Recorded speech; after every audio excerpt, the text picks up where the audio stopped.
custody. He was doing such activities. So as part of that comprehensive dialogue with India, when we talk terror, we'd like them to share any issues they have that we are to address, and we certainly have a laundry list of issues we would like them to address. As part of this comprehensive dialogue with India, we feel it's important for us to address the root cause of our conflict between India and Pakistan, and the real root cause for terrorism in occupied Kashmir. As long as India continues to ignore the issue of Kashmir, continue its policy of oppression and suppression in the valley, the reaction to that will be, unfortunately, that the domestic population will become the cannon fodder for terrorist organizations who want to conduct such attacks in the future. So that's why we feel it's important that we address the root cause of our problems. And in addition to that, you'll be aware, and you'll join me in condemning the Indian government's decision to weaponize water and cut off the water supply for 240 million people. We feel it's important that if we are to have a new dialogue with India, if we are to make new promises amongst each other, if we are to perhaps sign new treaties, then it's all the more important that we abide by our old treaties, so we have confidence in each other that the new agreements that we are to make are worth more than the paper that they are written on. I think I've covered all time for you to be able to ask questions of me or of anybody else on the panel here today. Nice to see you. Thank you for doing this. One question that I've been asking myself is this very... Sure. I think that as we're sort of, this conflict saw the excessive use of misinformation and disinformation. One thing that played to Pakistan's favor throughout this conflict is that we were transparent and we managed to maintain our credibility. We were transparent with the media, we were transparent with our public, and we were transparent with our allies. The events collaborate, what we say. Three people are making claims in this situation: Pakistan, the United States, and India. Two of us are saying one thing, one of them is saying something else. So I think it's sort of, you can try to figure out who's telling the truth. India employed disinformation not only during this conflict, they continue to employ disinformation as part of their delegation's tour. They lied to the international community and their own people about this terrorist attack. They were unable, to this day, they haven't shared either with the media, with their allies, or with Pakistan, who they fought a war with, who the terrorists were that were involved in this incident in Indian-occupied Kashmir.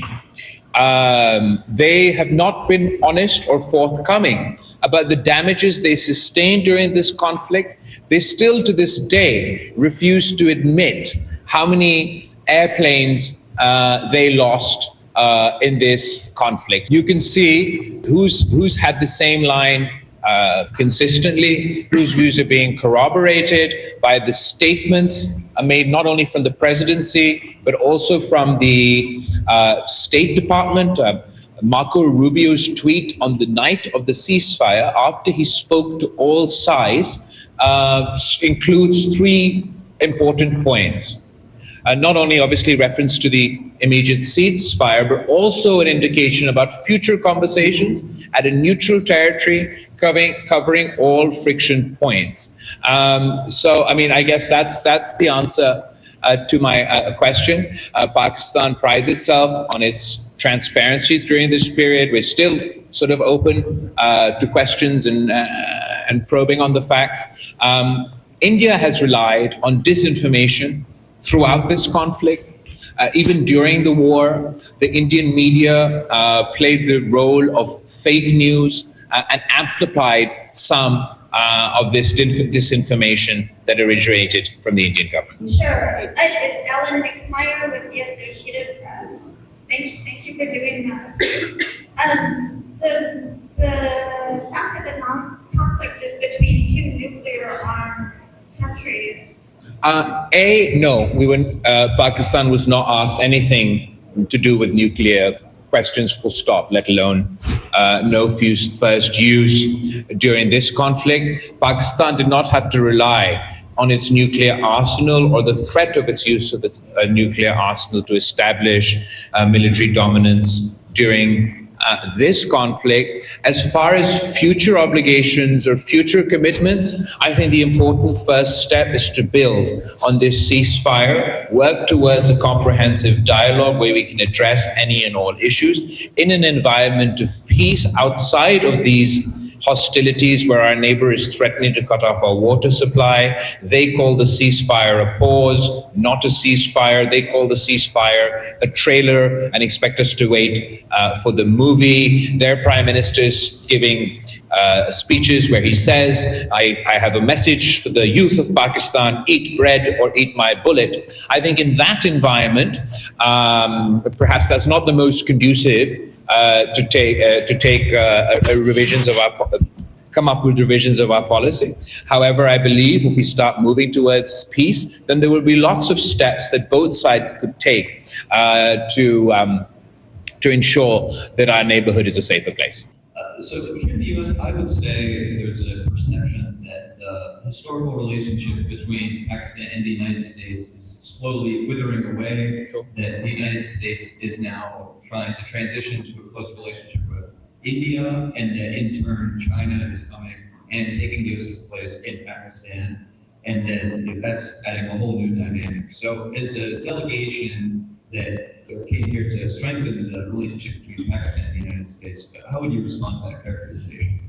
Look, as far as vacuums being created, there's no doubt that once the US started to pay less attention to Pakistan, that creates a vacuum. Nature detests a vacuum, and other people take that space. I do believe that the United States is reconsidering its historic approach, or its approach in and around the fall of Kabul. We're talking investment, we're talking minerals, we're talking crypto, we're talking tech, we're talking agriculture. So that's moving in a positive direction. I will say that India has pitched itself as a net security provider for the region, and American taxpayer dollars go into subsidizing the Indian economy and the Indian military-industrial complex in exchange for it supposedly providing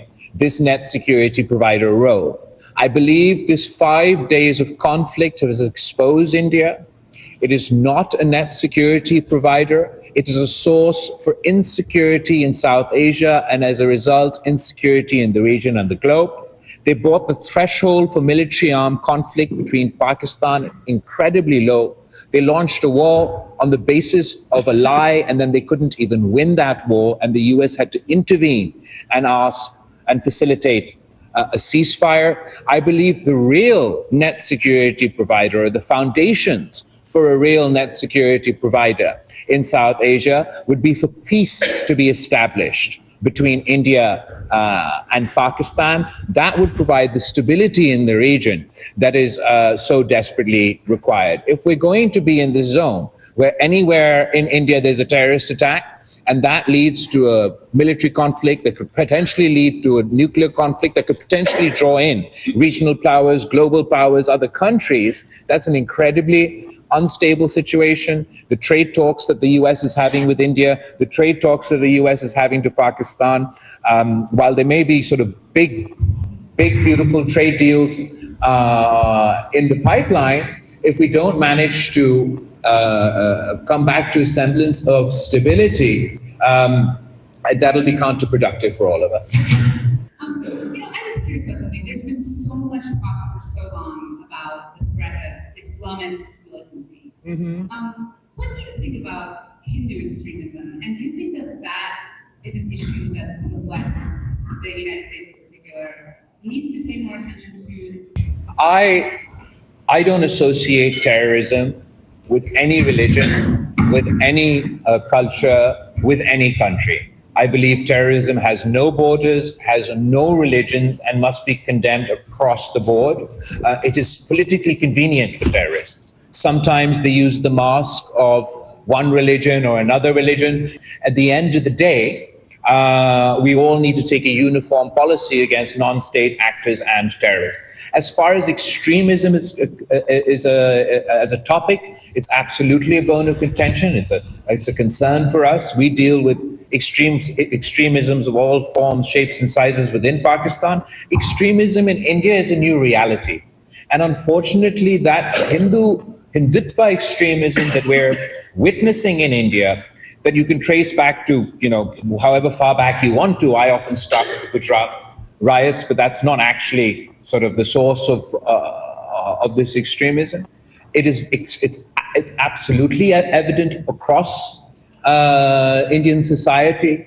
The word terrorism is used as a wolf whistle to demonize minorities, to demonize the Muslims in India, to demonize the Muslims in occupied Kashmir, and to demonize the Muslims in their neighborhood. I don't think that particularly, serves the purpose for the people of India. We've witnessed saffron terror in the past, terrorist attacks that have taken place in India, from the Samjhauta Express to the Gujarat riots and so on, have never gone punished. In fact, it was Modi himself and his government who forgave the gang rapists from the Gujarat riots. The people who were charged in the Samjhauta stress attacks were set free. So it's clearly a problem for the Indian government to also deal with. What's even more concerning is that the source of this Hindutva extremism is the RSS. And the RSS is a branch of the political party that's in power in India, the BJP. So it's within that context that the decisions in India are being taken. It's within that context that their foreign policy decisions are being taken. And I think that is a challenge for all of us. But regardless of all of this, our effort is to convince everyone that instead of finger pointing, instead of blaming one another and sort of getting caught in these vicious cycles, we need to get to a point where we're working together to combat terrorism. And as I said earlier, if India has any complaints, we want to address them, and we have a long list of complaints that we'd like India to address. Trade, that's something the president himself brought up. There was going to be a delegation last week. Is that something that has come up in your meeting with lawmakers and others, and what's sort of been the tone of that? And then secondly, on water and sort of India's threats to that, what do you see as a solution? What have you put forward with lawmakers here in the United States and at the United Nations, and what's been their response to that? Sure, thank you. As far as trade is concerned, that was the conversation we were having before this crisis. It's a conversation we look forward to having now as well. The Commerce Secretary of Pakistan will be leading a delegation here to the United States to talk trade with his counterparts. We're pretty optimistic about that. I think that sort of the way that these tariff decisions have been playing out for different countries have different contexts. For Pakistan, it's given us an opportunity because Pakistan and the United States don't spend that much time talking about trade.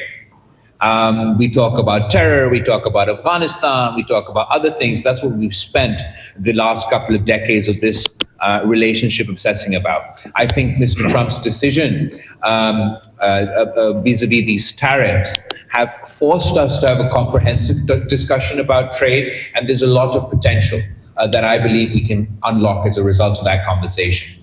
As far as water, as far as the Indus Water Treaty, everyone we have met, obviously at the United Nations, but even here in Washington, D.C., we're all unanimous in condemning this decision. Everybody is expressing to various degrees how they don't want this precedent to be set. I'm sure in their conversations with the Indian government and their representatives, this issue will be raised.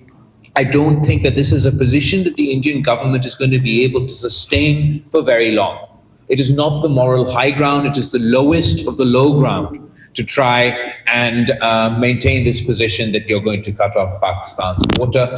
I do hope that the international community, above and beyond geopolitics or any kind of partisan politics, will speak in one voice in condemning. The Indus Water Treaty. In your meetings with your American counterparts, did you give them a request did you request them to help you negotiate with India to help you solve this problem? This is first. And secondly, you did talk about your earlier presentation that India has not been. So as far as the water issue is concerned, and as far as discussions with the United States is concerned, we haven't asked for mediation on any of our issues. We have asked the United States to talk to India as a friend and convince them that we need to sit down and have a comprehensive dialogue encompassing all our issues. The United States representatives that we have met, be it at the United Nations or here at the State Department, obviously expressed concern about this decision and their desire to see this decision taken back. As far as the damage that Pakistan took, we did not lose a single jet in this conflict. We took down 6 Indian planes, but we had 20 Indian planes in our locked at the night of the initial attack. Because our armed forces showed restraint, they only targeted those planes that emptied their load on Pakistan and hit our civilian infrastructure and our civilians on that first night. As far as the damage as a result of the drones that fell within Pakistani territory,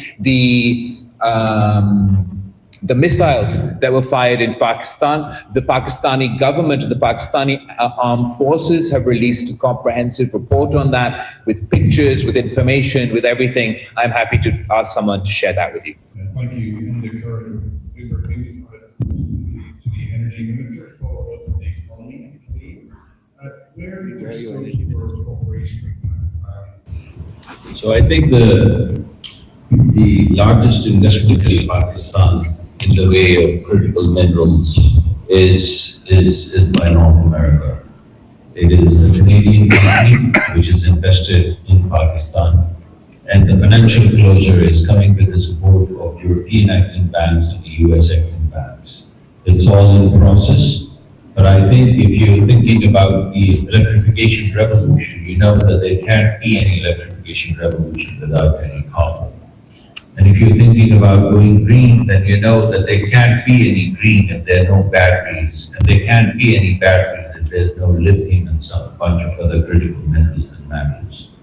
And Pakistan is very rich. Pakistan is open for business. We have a large number of North American companies that are coming to Pakistan. They're most welcome. And as I mentioned earlier, even as the energy minister previously, we've had some discussions about green hydrogen and green ammonia as well, but obviously that requires a large bunch of subsidy. So those were ongoing conversations, but this conversation about critical minerals and critical metals is real, it's happening. And as I mentioned earlier, the largest investor in Pakistan in the area of mining and critical minerals is North America. If you could share a little bit more about the tangibles with your meetings with the US officials here, it does seem as though there's a sense of heightened opportunity at this time as opposed to during the Biden era when it felt like Pakistan was somewhat shut out. As far as the Biden administration is concerned, at the tail end, I was foreign minister of Pakistan, and I certainly didn't feel shut out from the Biden administration. I believe Pakistan made important progress during those days. Obviously, there was a different context. This crisis has afforded another opportunity for us to talk peace, particularly given the role that the United States president has played. We're definitely leaning in on that. As far as Pakistan being on this list, I think given the progress that Pakistan has made by and large combating terror, the cooperation we have in the CT domain with the United States, I mean, if you recall, when the US president made his first speech, the second time round he became president, the joint sessions of Congress, there was one country that he thanked for their cooperation on CT, and it was Pakistan. So I think whatever metric they were using, and FATF, we went through a long, arduous process along with the United States and other countries. Again, when I was foreign minister, this process concluded, and Pakistan went from being on the grey list to on the white list. So I think whatever metric they're using to make these decisions. Quick follow-up, was it not part of your discussions with the Americans? No conversation on Imran Khan at state or any government level. I would, if I may, I would simply like to add that I think President Trump is not getting celebrated enough for the role that he's played in establishing peace. I think he should be recognized. I think he's played a critical role. I think what we call the ladder of escalation between two nuclear states is not a ladder. One wrong step, and it won't be a ladder of escalation. It could be an abyss. And I think there was a great intervention that the US President did. And I think he's not getting recognized enough for that. And he should be, both internationally as well as in the United States. He's playing the same role in terms of Russia and Ukraine. He's playing similar role in trying to settle the crisis, the humanitarian crisis, and the war crisis between Israel and Palestine. Hi, my name is Masood and I'm with Fox News Channel. I just wanted to ask a question about Afghanistan and threats emanating from there. Did that come up in any of your conversations with the US? Okay, thank you. That's a very good question. I think you've really hit the nail on the head. So far, a lot of the discussions, even a lot of the issues that India brings up and everything, are revolving around the consequences of post-Afghan 1. And all the terrorist groups, whether they're the Taliban, whether they're Al-Qaeda, whether they're LEJ, whether they're LAT, all one way and the other are the sort of baggage from that original crisis. And we're still facing the consequences of that war. The way in which the pullout took place in Afghanistan, the manner in which that weapons are left behind in Afghanistan is certainly posing a problem for us today. And I'm worried that the actual problem is what's going to happen with the baggage that we've left behind from Afghan 2. Today, it's affecting Pakistan. With the number of terrorist attacks in Pakistan today are more than any time in our history. The radical groups within my country have been empowered, been emboldened by what they see as a victory for the similar mindset within Afghanistan and are challenging the writ of the state in Pakistan. They're attacking our citizens, they're attacking our armed forces, they're attacking our policemen, and we're witnessing these terrorist attacks every single day. What's even more concerning is groups that operate in and out of there or sort of benefiting from the vacuum that's been created in Afghanistan post the fall of Kabul are now cooperating across the ideological spectrum. So disparate groups that have no ideological linkages, they don't have the same goal, the same targeted. They've even operated in the past but not cooperated. Now, because of the freer environment they're experiencing, they are coordinating. And we're seeing groups like the BLA in Balochistan coordinating with the TTP, who have no ideological connection amongst themselves. And what I'm worried about is if these groups can coordinate together, then the other groups, such as Daesh, such as ETIM, that are also operating in and out of there, they also might start cooperating together. And while today Pakistan is facing the brunt of this, tomorrow someone else will, which is why we're even more concerned that India is politicizing the issue of terrorism for their own, whatever the purpose is. Because when you politicize the issue of terrorism, it undermines the actual fight against terrorists. I think we need more cooperation, regional, international, on what are we going to do now that post-Kabul to deal with the remnants, with the terrorism that's left over. As far as the weapons are concerned, you'll be astonished to hear sometimes when we're fighting these terrorist groups within Pakistani territory, the weapons that they have procured through the black market that were left behind in Afghanistan are more advanced than the policemen that they're fighting against. They have night vision capability. I just learned this today, that they have night vision capability that's like fourth generation night vision capability that the Americans had in Afghanistan, that they didn't even sell to Israel. It was that advanced, this technology. And now this technology has found itself in the hands of extremists. So Pakistan is facing the blowback of that today. What I'm really concerned about is, heaven forbid in the future, somebody in and out of Afghanistan crosses into Pakistan or doesn't even cross into Pakistan, but goes on to conduct terrorist attacks in a third country, which is why we're calling for dialogue, comprehensive dialogue that includes terrorism so we can cooperate in the region, but also seeking to cooperate internationally. We have a counter-terrorism dialogue coming up between Pakistan and the United States, and I think it will be very beneficial in the context of your question. Add something. One major US newspaper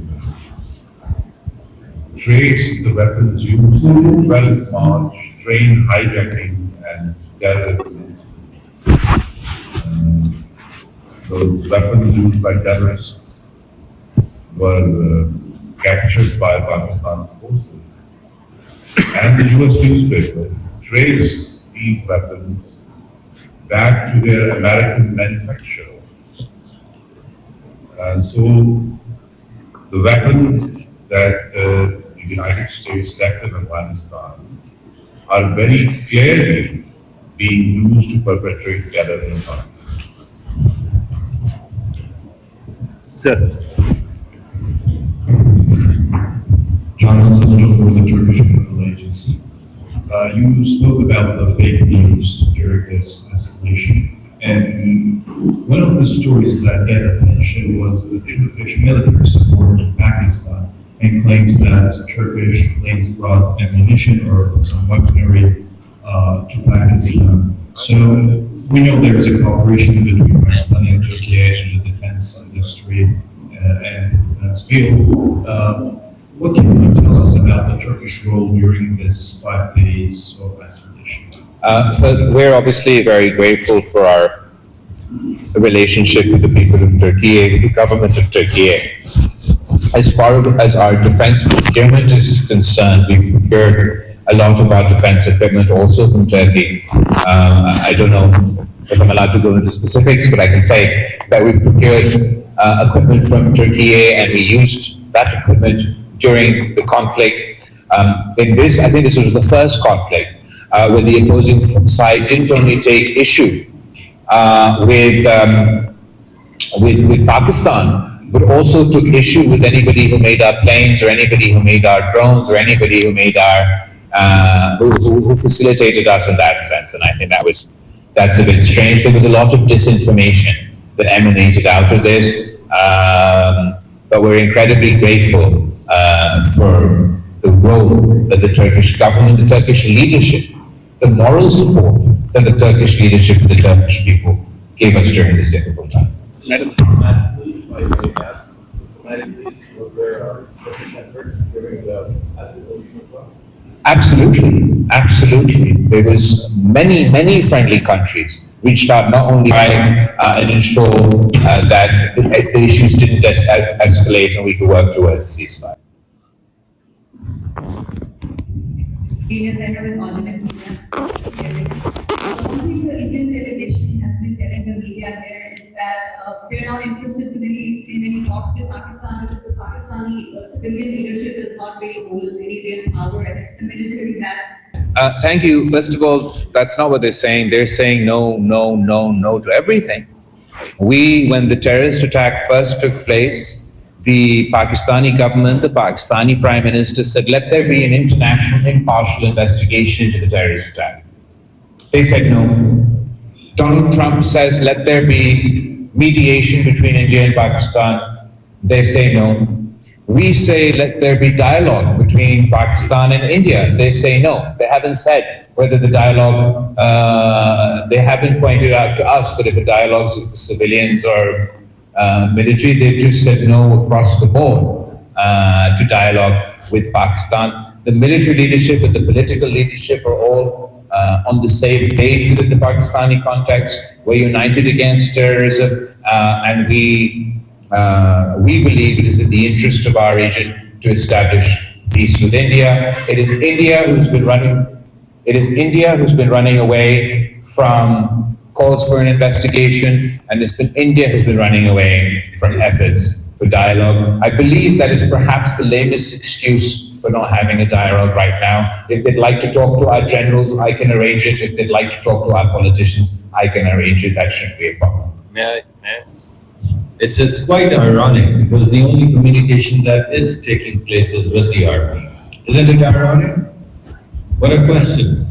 Think about it. The only communication that is taking place right now is between DGMOs. So military is talking to military, and here they come to Washington DC and say, we are not going to talk to you because we don't want to talk to the military, my friends. Military is the only agent that you're talking to. But only in the context of the ceasefire. above and beyond the ceasefire. There's no communication. No communication either with the military or with the civilians. But on the ceasefire front or the de-escalation front, the point of contact was DG Zehra. Question on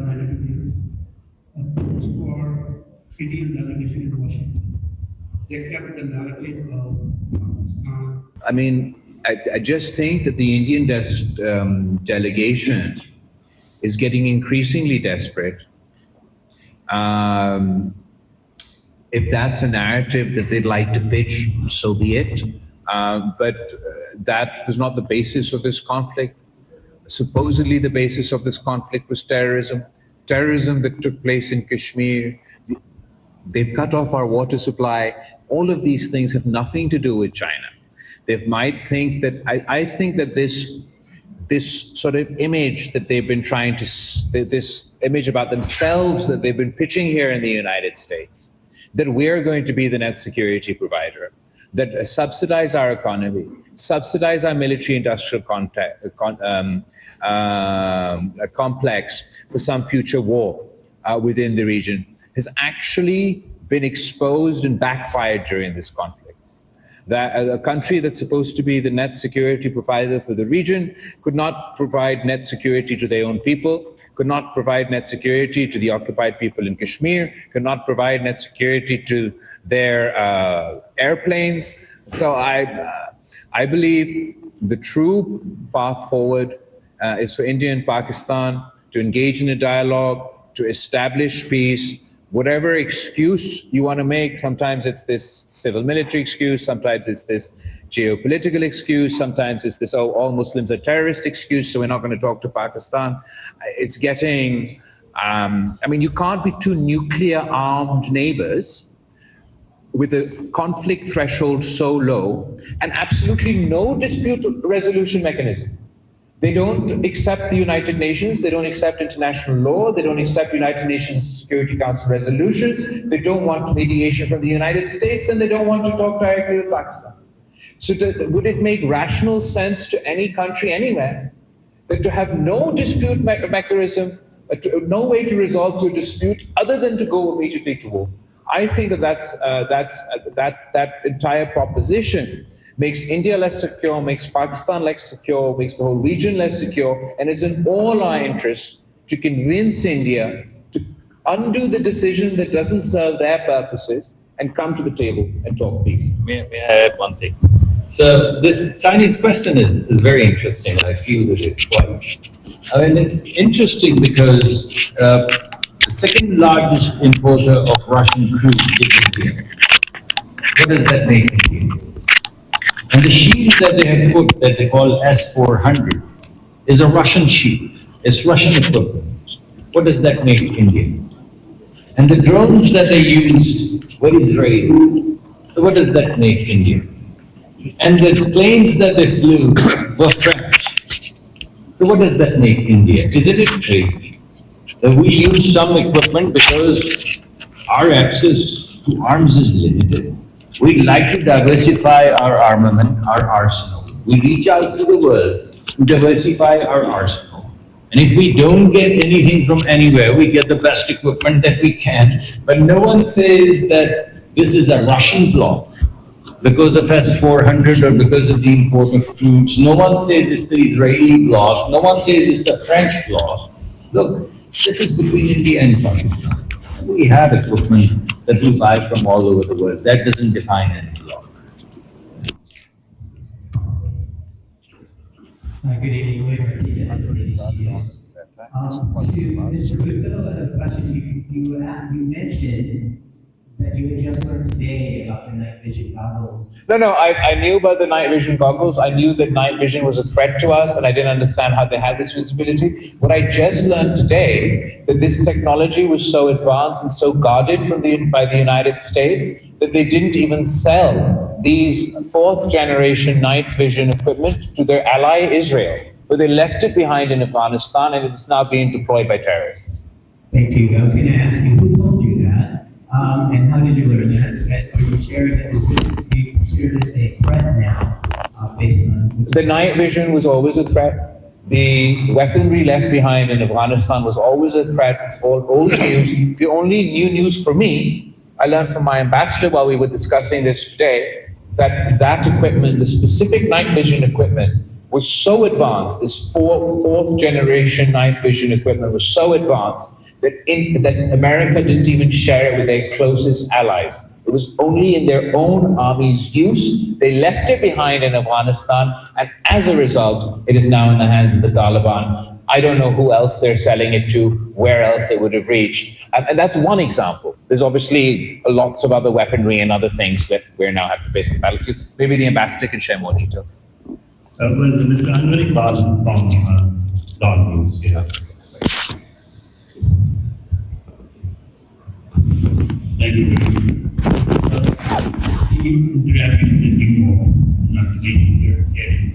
Thank you.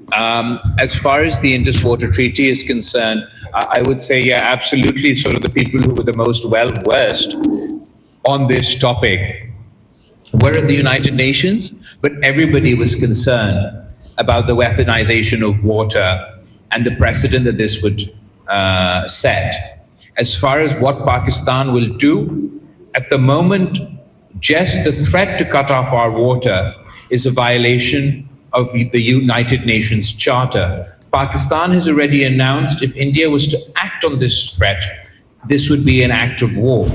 It's not something that I say because I want to say it. This is not something that Pakistan relishes. We're not trying to be jingoistic. Existential threat for us. If India goes on to implement this threat, we will be forced to fight a war, potentially the first nuclear war over water.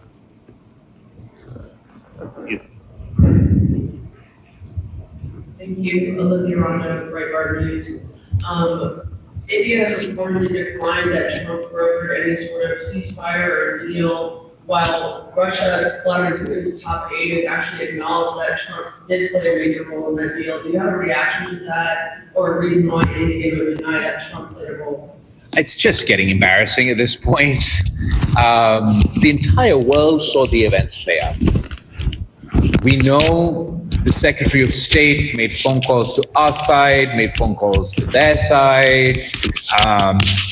They made promises to both sides. The entire world's intelligence community knows, the media knows, everybody else in the room were part of that conversation. We're all saying the same thing, even the Indian government's initial reaction.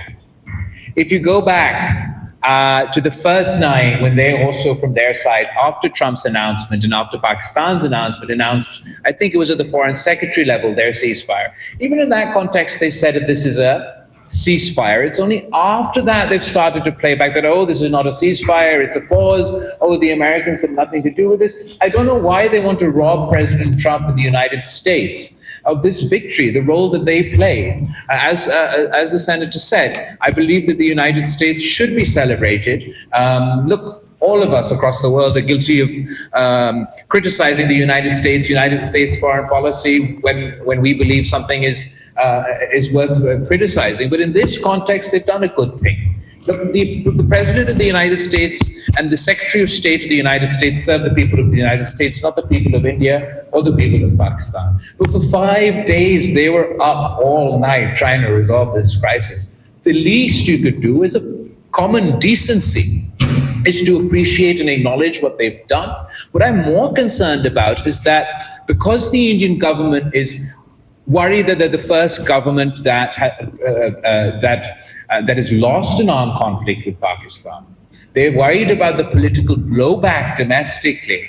So in their attempts to sort of run away from just the commitment about this ceasefire, they will try to sabotage President Trump's broader vision for peace in the region, as articulated by the Secretary of State, that there would be a dialogue in a neutral territory to discuss all friction points.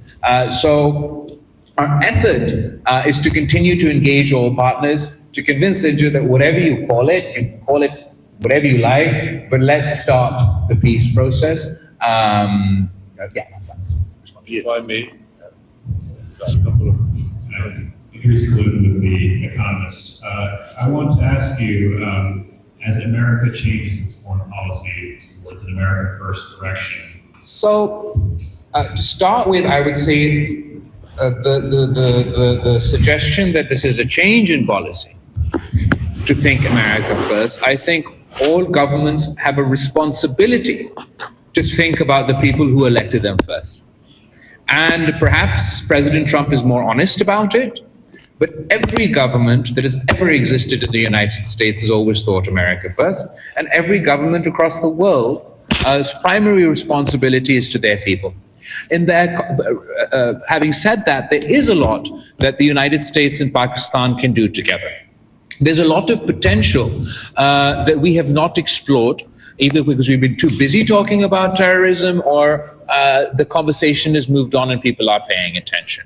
Within that context, there's the mineral component that our senator mentioned. Pakistan is going into crypto and tech in a big way. I believe that there's work we can do together in the agriculture sector to help address the food insecurity issues in the world with cooperation in modern technology and other things that we could get from the United States. So there's many domains in which, particularly on the economic front, we can explore more potential between one another. Saying America first, I believe that every government thinks about their country first and makes decisions in light of that. Okay, so question for Minister Malik. During the heat wave last month in May, schools were shut and students had to be forced to stay at home. It's enormous. I can throw a number at you in terms of 478 billion or 903 billion, but suffice to say it's enormous and not something that Pakistan can. You would not find Pakistan in the way of its carbon footprint because we have none.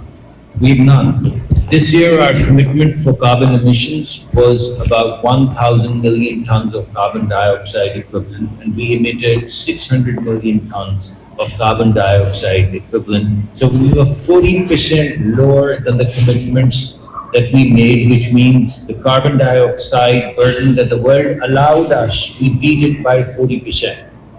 And still we are the third or the first or the second most vulnerable country in the world. But our strategy is changing. Our strategy, rather than just talking about vulnerability, is to talk about the green clusters. We already have had a Shark Tank kind of a review, a little theater before coming here.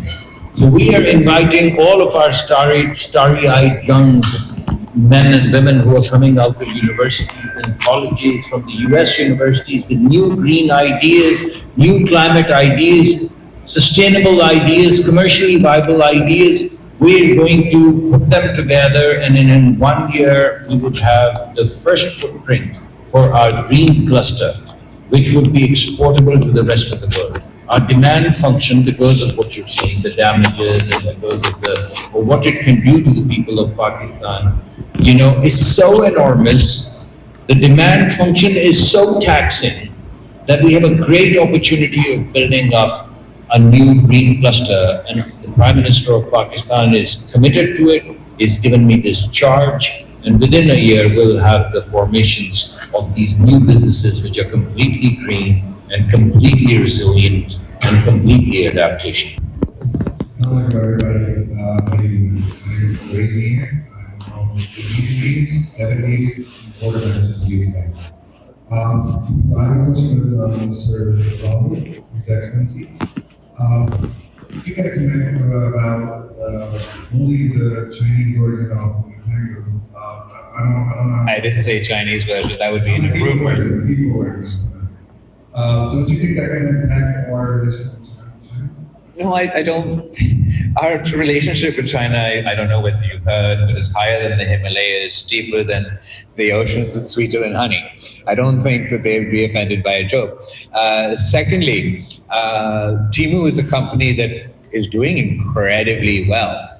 Doesn't take away from the fact that it sells products cheaper than other products. Anyway, the merits and demerits of that, I said that in response to a question that was asked to me. It's not sort of something that I planned on saying at the time. I'm very sorry, I hope we all have. I have a second question.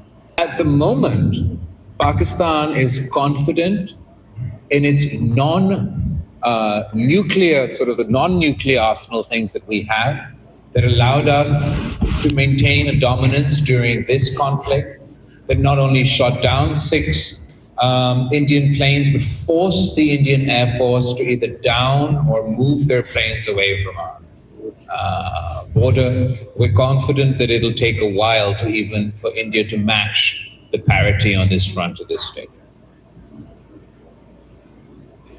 Yes, that is. Then we have the 2 ladies here, and I suppose these are the last ones. From what? From Okay. The question is this sharp rhetoric from the Indian side, from the Indian side, from the leadership. As far as the comments that the Indian leadership are making, I've quoted some of it earlier, I'm not going to repeat it now, but they certainly don't sound like the messages of a man of peace. They are threatening, they are escalatory. However, I'm not worried about the potential conflict as a result of the rhetoric. I'm worried about potential conflict because they've lowered the threshold for such a conflict to such a low bar that can be sparked at any time. If you don't need any proof, you don't need any evidence, and if any bomb blast or any shooting means you go to war, then that can happen at the drop of a hat.